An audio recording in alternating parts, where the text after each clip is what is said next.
Yo tout le monde, j'espère que vous allez bien. On se retrouve aujourd'hui pour une vidéo Facecam. On va parler de la préparation de Jade, donc qui s'est terminée maintenant il y a un mois. Jade a intégré la team il y a 5 mois maintenant et vous expliquer ce qu'on a fait durant ces 5 mois et surtout en fin de préparation. Plutôt insister sur la fin de préparation tout simplement parce que c'est un peu chiant et linéaire comme préparation. C'est ce que je lui ai dit quand on a commencé ensemble.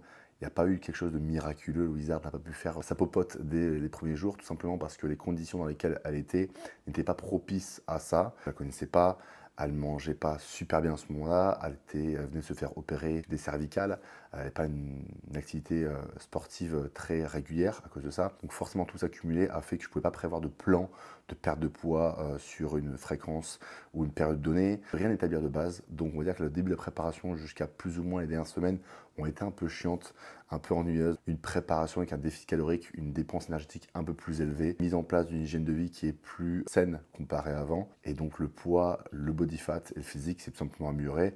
Elle a repris du muscle qu'elle avait perdu auparavant. Elle est même devenue un peu plus musclée que ce qu'elle était auparavant, tout simplement parce que je pense qu'on a revu tout l'entraînement, elle est habituée à s'entraîner avec peu d'intensité, beaucoup de volume, une technique qui des fois était un peu limite.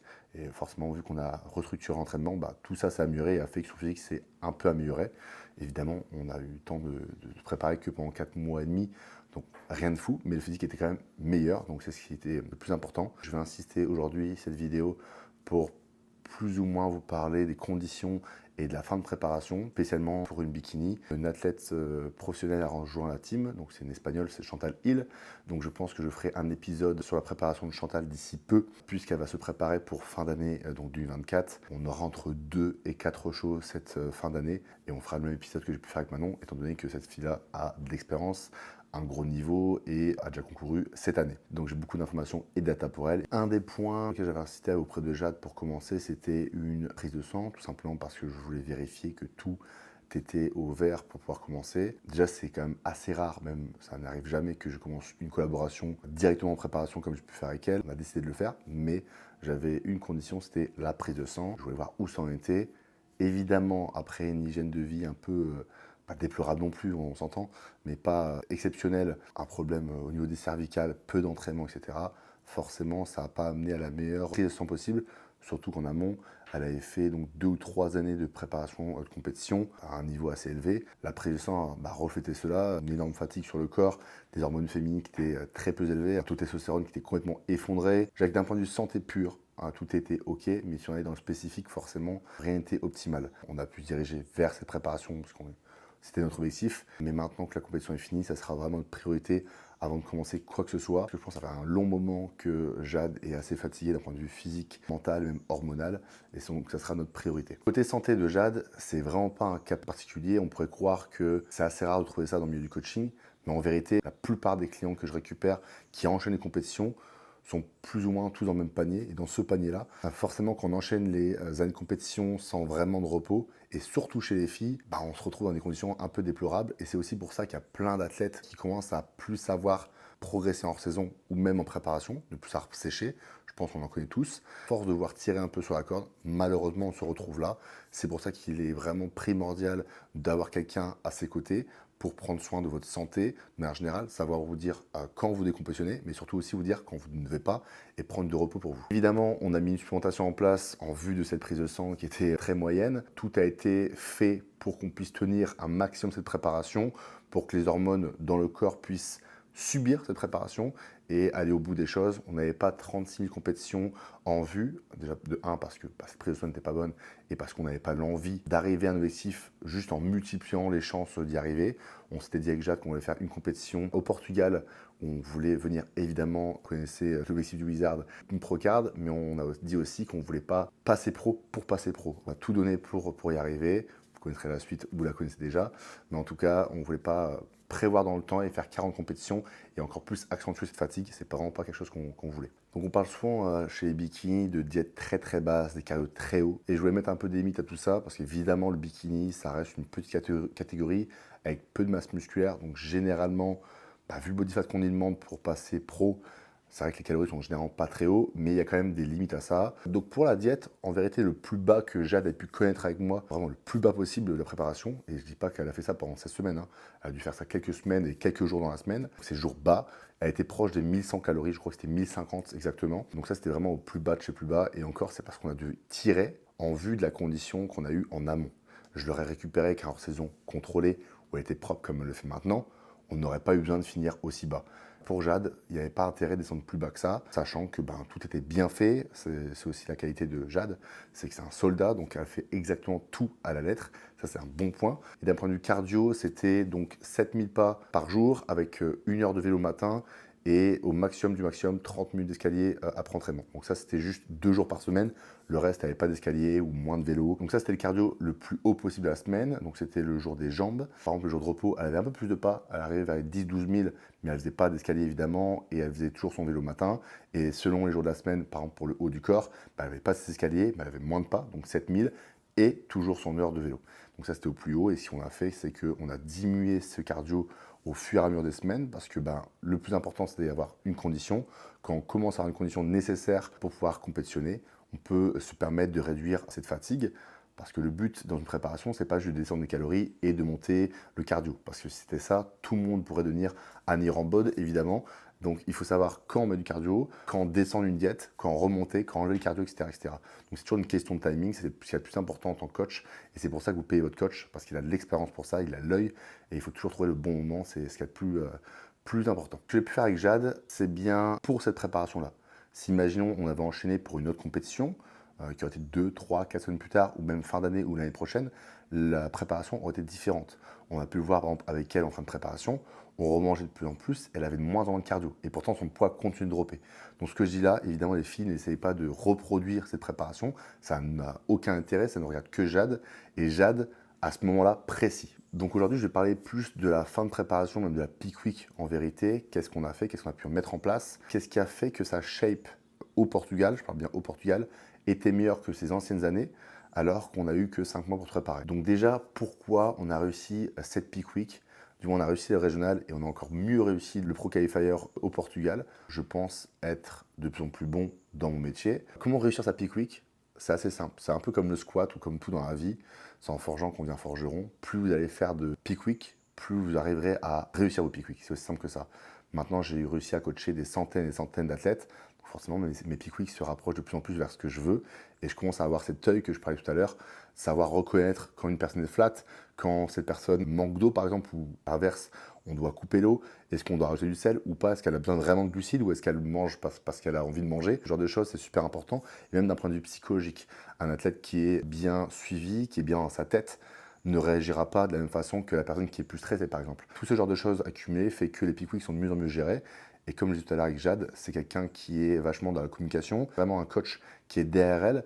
Et si c'est le cas, elle communique énormément, que ce soit les vidéos, messages audio et écrits, ses feelings, etc. Et tout ça, mis bout à bout, fait que la peak week se passe vraiment mieux. C'est aussi pour ça que je réussis de plus en plus les pics, tout simplement parce que je pense que j'ai des athlètes qui me reflètent de plus en plus. Les gens me payent et sont avec moi parce qu'ils ont confiance en moi et parce que aussi j'ai confiance en eux. J'ai vraiment la chance de pouvoir choisir mes clients. J'ai réduit de 20 clients là, ces derniers jours, ce qui fait que tous ceux qui sont là ont vraiment envie d'être là. J'attends quelque chose d'eux, ils attendent quelque chose de moi. On fait ce qu'il faut pour y arriver et à la fin, on a un résultat final. Donc pour Jade, c'est quelqu'un qui est sensible, qui a besoin de se faire écouter, qui a besoin de parler. J'ai réussi à l'entendre, à la comprendre. Et tout ça mis bout à bout, avec mon expérience et les connaissances, ça a cliqué entre guillemets. Et on a fait une peak week qui était sans doute la meilleure qu'on ait pu faire jusqu'à maintenant. Si vous avez vu la vidéo du Pro Qualifier à Lille l'année dernière, les 3 piliers de la team, maintenant on les a construits ensemble.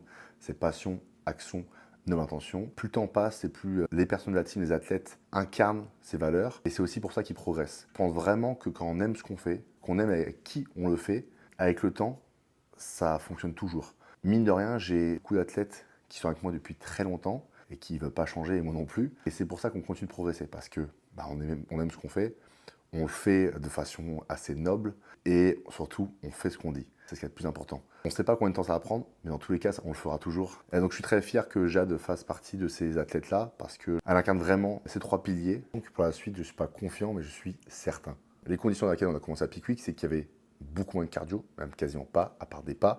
Donc, une fatigue qui était un peu plus basse. Donc, on a eu le droit à 2 Peak Week. Une pour le régional en France et une pour le Portugal. Moi, j'étais là que pour le Portugal. Donc évidemment, j'avais besoin de ces datas en amont en France pour pouvoir comprendre ce qu'on allait pouvoir faire et planifier absolument tout au Portugal. C'est ce qui s'est passé. Donc j'avais en tête de démarrer cette peak week un peu plus tôt, donc cette recharge un peu plus tôt pour assurer le fait qu'elle soit pleine, parce que c'est vrai que ces dernières semaines, elle avait des jours hauts, mais j'appelais ça souvent, ça la faisait rire, des jours de survie. On a commencé la recharge un jour plus tôt que prévu, parce que je voulais la voir absolument full. Quelle est la différence entre un look qu'elle avait en semaine avec des loadés et un look vraiment full? Donc le régional, j'ai vu ça vraiment comme une collection de data. Donc je l'ai ramené la plus full possible, avec une première journée avec beaucoup de glucides, du moins pour une bikini. Et le deuxième jour, c'est vrai que je l'ai vu plus full, mais je me suis aperçu que peut-être j'aurais pu manger moins.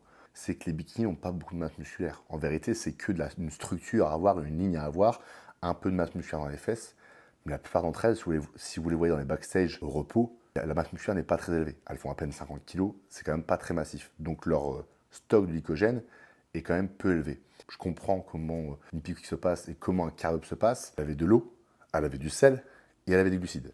Donc ces trois pieds-là sont exactement le comment devenir plein sur scène. On va vite remarquer que les glucides, pour Jade spécifiquement, il y a des cas à part évidemment, elle n'avait pas besoin de 500, 600, 700, 800 grammes de glucides comme certaines filles font en recharge. On avait fait 540 grammes de glucides sur le premier jour et en fait, en réalité, c'était beaucoup trop. Donc j'ai fait une recharge assez élevée le premier jour, un jour de recharge 300 grammes de glucides.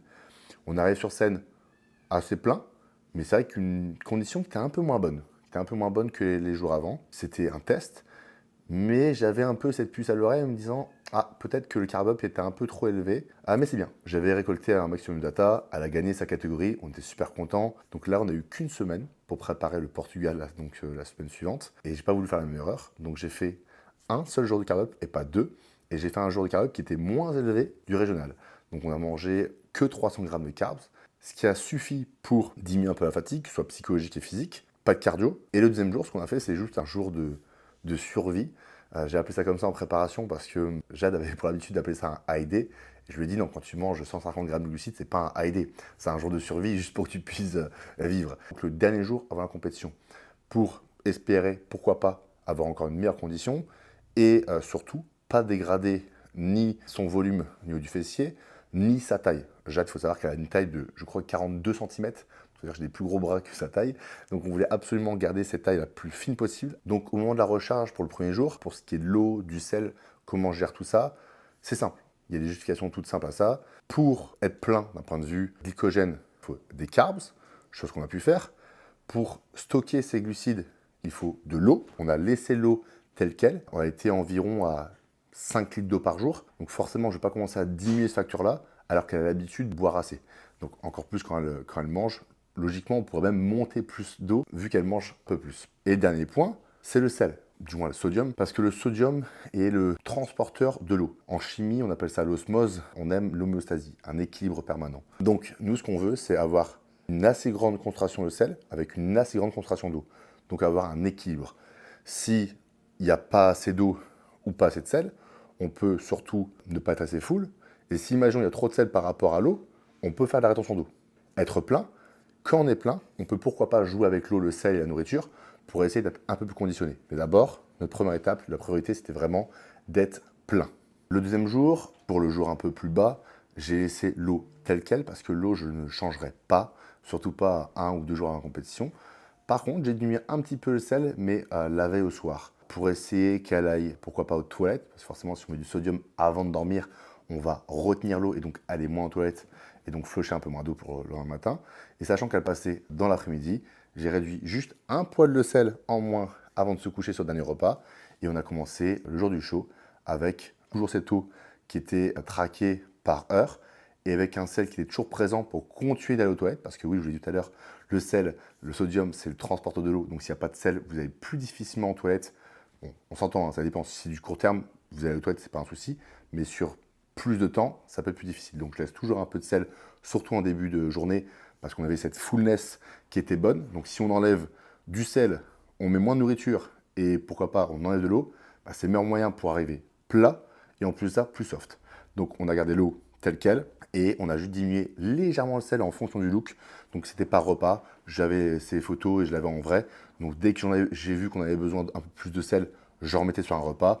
Des fois on était plein, on n'a pas besoin d'en remettre. Donc c'était vraiment heure par heure. Pareil pour l'eau, je lui ai mis une quantité d'eau à boire en fonction de l'heure. Donc en fonction du passage, Même si la compétition était en retard ou non, elle avait une concentration d'eau qui est toujours permanente heure par heure. Et donc il y a juste à la fin où on a diminué légèrement l'eau, on va dire à 2 heures du passage, pour essayer de flusher un maximum d'eau avant de monter sur scène, la tour de taille le plus fin possible.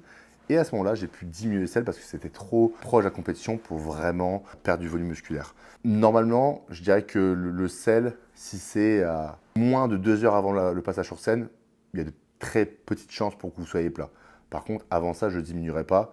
Et pareil pour l'eau. Donc voilà, ces choses-là, vous pouvez les toucher, mais vraiment fin et tout proche du stage. Sinon, il y a de grandes chances que même si vous piquez parfaitement le matin du show, vous finissez sur scène un peu plat, sans veine, vraiment avec un feeling qui est moins bon. Pour conclure, on a fini avec sa meilleure condition sur scène, avec une fullness qui était présente.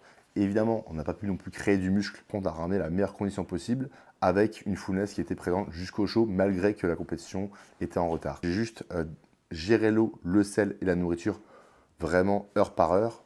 J'étais là, donc j'ai pu l'avoir absolument tout le temps et ajuster le tir en fonction de la shape. Très content du look de Jade pour une première compétition en inter ensemble après seulement 5 mois de collaboration. Donc maintenant on repart en saison pour Jade. On va passer un peu de temps pour elle parce que les préparations ça reste fatigant. On se coupe plus ou moins du monde, surtout pour Jade qui aime bien se focus dans ces préparations-là, profiter un peu d'elle aussi et de ses amis. Revenir surtout en santé le plus possible, faire revenir ses hormones féminines et tout ce qui va à côté. Et quand elle sera prête à commencer une préparation, quand je dis préparation, c'est une prise de masse, on va commencer, donc je pense, que ce sera plutôt à la rentrée, vers septembre, octobre. On a déjà des dates en tête, évidemment. Mais avant de remonter sur scène et de commencer une préparation, j'ai vraiment envie qu'on évolue. Chaque année, elle s'est préparée jusqu'à maintenant, mais sans réel progrès. La prochaine année sera différente et je vais faire en sorte que ça arrive. N'hésitez pas à nous suivre aussi sur ma page, mais la page de Team Uti Coaching, parce que oui, j'ai mis en place il y a un peu plus d'un mois maintenant officiellement de ma team de coach. On est 4 en plus de moi à travailler pour cette team. Je les forme depuis maintenant quasiment un an, toutes les semaines, afin qu'ils ont toujours cette vision du coaching que j'ai. Parce que le but, c'est pas qu'ils aient un antipode de ce que je fais, évidemment, c'est qu'ils représentent exactement la team du team avec leur touche à eux. Donc j'ai 4 profils différents, ils ont tous leur spécialité. Et encore une fois, posez vos questions sur YouTube. Si vous voulez voir une catégorie de façon spécifique, un ou une athlète, n'hésitez pas à me le dire. Les préparations commencent pour mes athlètes et la team du TI. J'ai beaucoup d'athlètes, j'ai 26 clients exactement entre juillet et octobre 2024. Donc ça fait beaucoup de monde. La première échéance sera dans 6 semaines au Portugal pour Clio, qui est ma figure et qui passera aussi en One Physique à Olympia Amateur Portugal. On enchaînera une semaine plus tard avec la qualification de Manon pour Vancouver en figure chez les pros. Comme j'ai dit, 26 clients, ça va faire beaucoup de compétitions. Et en tout cas, je suis prêt. Tout le monde a démarré. Et il y aura plein de vidéos comme celle-ci en facecam qui seront encore plus précises parce que j'aurai vraiment beaucoup de data. Tous les clients que je prépare cette année, c'est des gens que je connais. Donc, il y a beaucoup de plans qui ont déjà été créés avec une perte de poids établie, etc. Ça devrait beaucoup vous intéresser. Continuez de nous suivre. L'évidence est au bout du chemin. Donc, allons-y ensemble. Passion, action, noble intention creates progress.